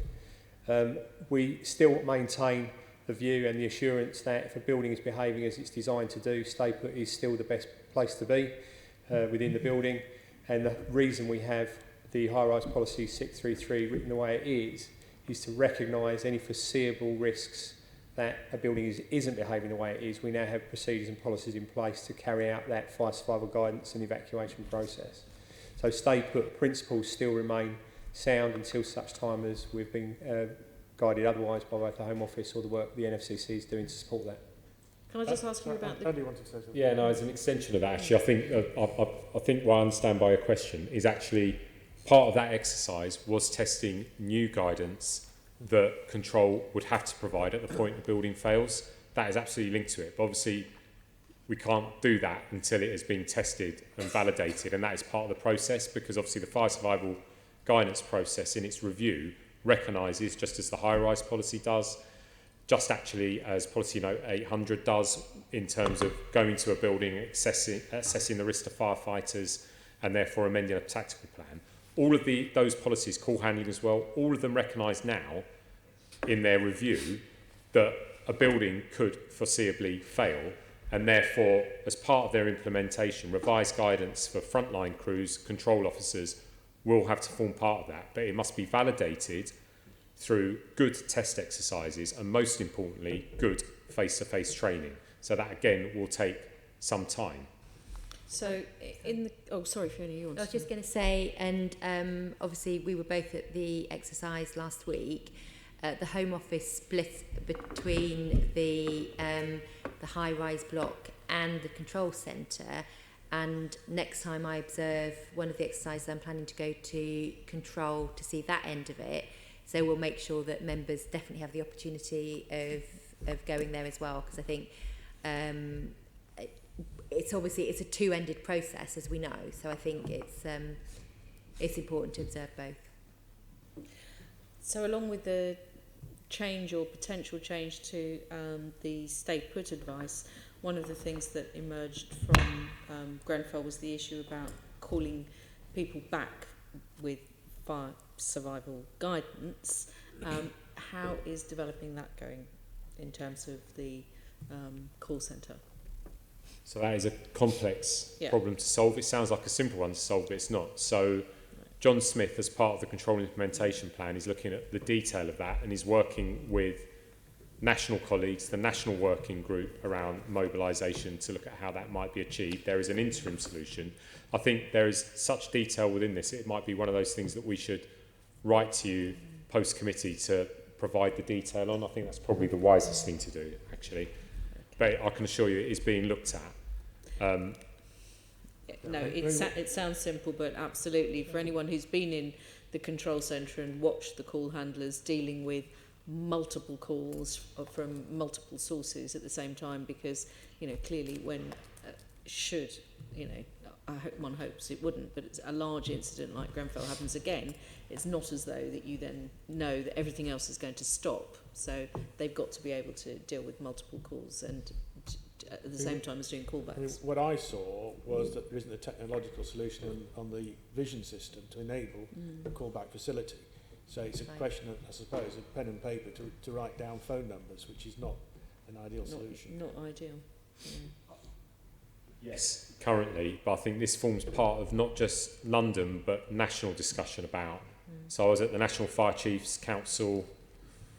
Everything's moving that quickly. I'm not sure how long ago it was. It seems like a long time ago. I think it was a couple of weeks ago. And this formed a really lengthy debate about how this might be achieved, both within subsequent generations of vision, so the next round of procurement, but also looking at interim solutions that might be IT-based but would sit separately. I think we should give you the detail of that and where we've got to, because that's moving all the time. Because really we appreciate that, Andy. That would be really good. My last question, obviously we've been talking about a lot of changes here. We touched on the need for giving people support. So one of the things, we've talked a lot about training. And we also talked about Babcock previously as well. How are all these different major processes of change going to be manifested through the Babcock contract and changes to it? I don't know whether that's one that Tim maybe needs to answer. Yeah, so Richard can answer in the detail, but in general terms, we have started the major change process, which is a major contractual review process to ensure that our training contract is fit for purpose. I've met personally alongside Sue and Richard with the CEO of Babcock, the managing director of Babcock, and their relevant senior contract manager to impress upon them the need for that contract to flex. That process has been initiated and will deliver in stages. So again, it's not static. Whilst it might take a number of years to undertake the full review of such a complex contractual instrument, changes will begin imminently. That's part of the review process. I don't think, actually, I'm not sure there is anything to add beyond that, actually. Okay, but the Babcock contract is, you've already started the process of initiating the necessary changes. Yes. Thank you. Thank you very much. Thank you, Chair. Many of the questions that I scheduled to ask you have gone, but this is me returning to the Fire Committee after a long period of service. I've read this and I've listened to what you've got to say. Nearly all of this refers to sort of backroom transformation, constant transformation, I think is what you said you wanted. A bit like the Communist Party who say they want constant revolution. What I'd like to know is, how does this actually help make London safer? Does it put out more fires? Does it install more smoke alarms? Does it get more visits done? I mean, you seem to be spending a huge amount of money on all this background stuff. How does it affect the front line? I telephone you. I've just heard from the chairman that you'll write it down on a piece of paper what my phone number is. It seems to be, you know, as he said, to be an obvious thing to be spending our money on, London's money on. How is any of that helping a fire to go out quicker? This plan is pointless unless it is manifest and improved service delivery to Londoners. Pointless. And I will judge it by the metrics that we put in place that demonstrate that improvement. So from my point of view, in the most simple way, I expect Londoners to receive a service that is improved because the firefighters or community safety staff or schools team or inspecting officer who delivers that service are better trained, better led, better motivated, with a greater understanding of the communities they serve, with pride in the service and an understanding of our history. That is how this corporate plan delivers a better service to Londoners. It sits at the very heart of what it's about. It's why the fourth pillar, which is so important, is about facing out, about being an outwards-looking organisation that celebrates London, that supports its economy, its opportunity, its great diversity, all the things I love London for. That is what motivates me, and it will be what motivates our people, because that is the message that sits at the heart of this corporate plan. It's how I explain it to our staff. When I stand in front of firefighters, and I have done, and talked about this plan, I talk about it in the context of our service to Londoners, our duty as trusted to protect and serve Andy, them. I appreciate your enthusiasm and all of that. I don't know how many fire chiefs I've lived through. I go back to the old Fire Brigade Committee of the GLC. And every bloody, I beg your pardon, every chief fire officer has said how motivated people are, all the kind of things that we think about when we're talking about the front line. I still think of it as firemen. I apologise. Going out there, you know, and fighting fires. Always heard that. And I find, I know you're going to produce metrics, but unless there are more fires for you to put out, I'm hard put to see how you're going to demonstrate that this plan has helped you with that, I think what Londoners would consider to be the real key metric, that they are safer. Can I, perhaps I could take you back to one of my primary motivations, which is that on June the 14th, 2017, 72 people lost their lives in a tower block in modern London. Part of the measures of success that I will judge this plan by is that we have put in place the very wide range of improvements across our response that does our best as part of our part in ensuring that never happens again. So whilst you talk about the numbers of fires, actually that was one fire that it killed 72 people. A great part of our service and the service improvement must be now tackling with what we all understand to be a greatly increased risk in the built environment, so a greater focus on protection. So, for example, if you want a tangible, we will be training our frontline firefighters in how to conduct fire safety audits. So we deliver another 20,000 visits a year, audits a year to Londoners. Oh, well, that's an easy one. Thank you. That's an easy one to understand, and that's exactly the kind of thing that I want to hear, because that clearly will be something that's feeding through. I could give you some more. We will be opening a cadet unit in every single borough within the next year. So we massively improve and increase our youth support and intervention offer. I've seen that. I like to think I'm speaking for the ordinary Londoner who isn't interested in sort of what appears to be fashionable nostrums of company reorganisation or departmental organisation. They want to know how the thing is going to feed through. And you have produced, by saying there are going to be 20,000 extra audits, and I recall sitting through committees and the old fire thing, you know, we went through it. Sue would have been there, you know, we had this big list of all the things that we'd done, and nobody seemed to think that there had been too few or anything of that kind. You've already spoken to us about the confirmation hearing, and I recall asking you, I said you were there, why didn't you tell us that we weren't doing these things? I would hope after your next visit from the inspectorate in 18 months' time, they're going to be able to say, well then, the Mr. Rowe has actually been able to deliver these things which Londoners can see. And that really is the gravamen of my question. I think you're entirely right. It has to be manifest in improvement to Londoners. And actually, I suppose the real answer to that is I will be judged by them, by you, by the audit committee, by the Home Office, by HMIC, and I welcome that. I should not be doing this job if I do not expect to be held accountable on those terms. And again, what I reiterate is my measure of success will be when firefighter Smith, at whatever fire station, can articulate how they are improving their delivery to Londoners on the basis of this plan. All right. Okay. Thank you, Chairman. Yeah. Well, to my point of view, the thing that I found most horrific was the incident command issue and how badly trained and how unqualified some of our incident commanders were. And if they are properly qualified and properly trained and properly empowered to do the job, I think we'll see a much better service in terms of putting out fire and equally keeping people safe. That's one of the things that Grenfell threw up. Okay, well, thank you all. Can I thank you for your contributions, and can we note the report in today's discussion?